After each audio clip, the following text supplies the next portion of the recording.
இப்போ நம்ம ஆயிலை கழட்டி விட போகிறோம். ஆயில் எவ்வளோ கருப்பை உள்ளேருந்து வருது பாருங்க, எல்லாமே அதில் கலரில் கலக்கி உள்ள அந்த ஜவ் மாதிரி வருது, உள்ள கட்டி அதுல தண்ணி மாதிரி வரும். இந்த பென்சர் போய் எல்லாமே க்ளீன் பண்ணி ஜவ் மாதிரி கொடுக்குது.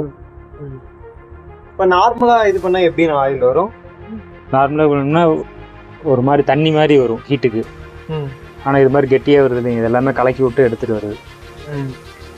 அந்த அழுக்க பூரா எடுக்குது வெளியே.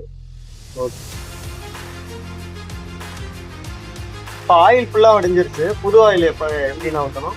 அது இப்போ ஆயில் ஃபுல்லாக ட்ரை ஆகும், நல்லா ட்ரை ஆகிற மறுபடியும் அந்த ட்ரை கோல்டை போட்டு நம்ம ஆயிலை ஊற்றிட்டு அப்புறம் அந்த இந்த பூஸ்ட் ஆயில் பூஸ்ட்டை ஊற்றணும். ஸ்ட்ரெயிட் கோல்டை போட்டுடலாம். ஆயில் இது 1 லிட்டர் வராது, 8 ml.